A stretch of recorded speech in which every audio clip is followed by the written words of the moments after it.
Good afternoon, everybody, and welcome back to RobMotive. You know, I was looking at the Toyota Tacoma this morning, and there's something that's been bugging me, and something that a lot of folks have commented on, and I think they might be right. Let's take a look. I popped the hood because, you know, I do that frequently, and I noticed this over here. Look at this gap right here. And then if we go to the other side, there is no gap. I mean, it's practically shut. Now, there's a reason for that. Let me go ahead and pop it open and I'll show you what that is. There we go. And you may notice already, there is a single hood strut over here, which works perfectly. And there is no hood strut over here. And of course, there's a reason for that, and it's this big honking thing right here, the cold air intake. Now, what I had to do, and if you watch the videos, then you know this already, but I had to eliminate the hood strut over here because of this. It would not fit. There's not enough clearance between the edge of the cold air intake and the side of the truck here to be able to put that hood strut on.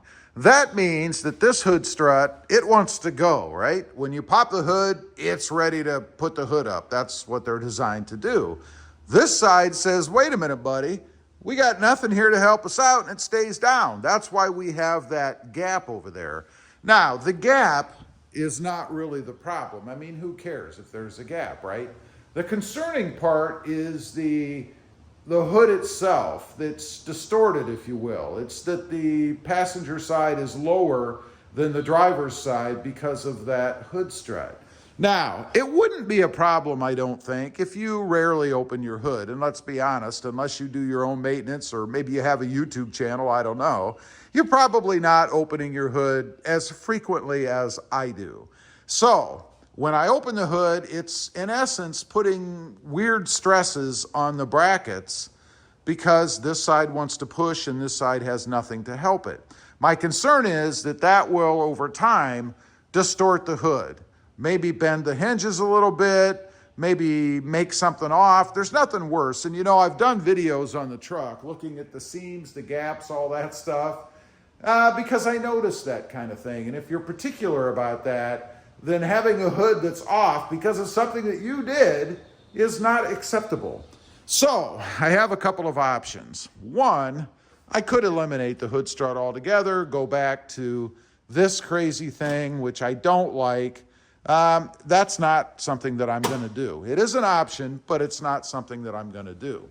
The other, well, there's a couple more. One would be to try to trim somehow the cold air intake box here so that that fits. I don't like that either. I think that probably would look pretty hokey in the end if I did that. You know, I'd have some uneven cut over here because, you know, I'd have to do it by hand, and there's just no way I would get it straight.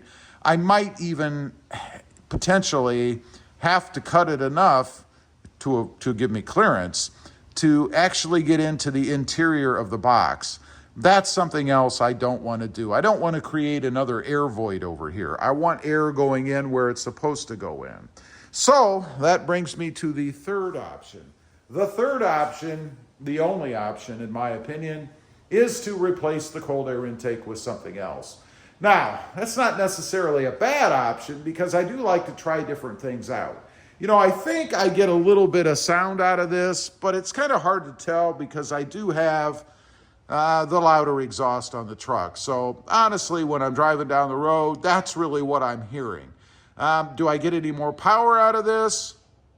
That's kind of hard to tell too, because I do, of course, have the pedal commander installed. That gets rid of the throttle lag, and I don't know that the cold air intake really does any more, at least not this particular one. Now, I don't want to not have a cold air intake. I'm not looking at going back to stock. The other hood strut would fit if I just had the stock intake in there, but no, that's not something we're going to do. That's against the YouTuber creed. So that means I have an opportunity. The opportunity is to go with a different aftermarket cold air intake. And that's where you guys come in. See, I'm looking for some suggestions. I want to know, and be honest, because I don't want to be disappointed. Be honest. If you've replaced your cold air intake with something aftermarket, what did you use? And are you seeing any real experienceable, let's use that word, experienceable situations or benefits from having that cold air intake that you have? I'm definitely going to replace it with something else. It's just a matter of what. Of course, there's a myriad of them out there. You've got K&N, engine, I think they call it, and many others out there you can go with. There's the TRD rather, cold air intake. I like the TRD version, but to be honest, I've had it before. I've had it on a couple different trucks. I've had it on the Tundras. It's not something that I go with. I want to experience something new. So leave a comment. Let me know. Again, be honest. What do you have, and does it give you any more sound or power? I'd be curious. The other thing I kind of go back and forth on, this style has an enclosed filter. Obviously, it has the plexiglass lid, which, by the way, never stays nice. They always scratch up. They get dusty. They get dirty. I don't know if that's such a good benefit or not. I think this time around, I might look for something that has an exposed filter, something that kind of sits down inside, similar to what I'm going to do with the Honda over here. I have a new cold air intake that I'm going to put in the Honda, and it will give me an exposed filter. By the way, check that channel out. It's mod driven. That install will be coming. So let me know what you think. What are your suggestions? It's going to be coming soon. It's something that I do need to take care of, I think, just for peace of mind. Again, I don't believe that if you open the hood infrequently, that you're really going to experience any big problems with this.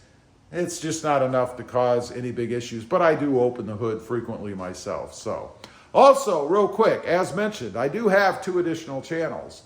Mod Driven, all about the Honda Civic.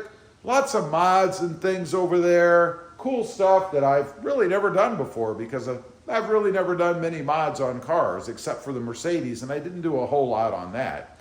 And RobMotive JT, all about the Jeep Gladiator. Check them out, and if you're interested, why not subscribe? And while you're at it, smash the subscribe button here too. Thanks for watching. Stay safe out there. Bye.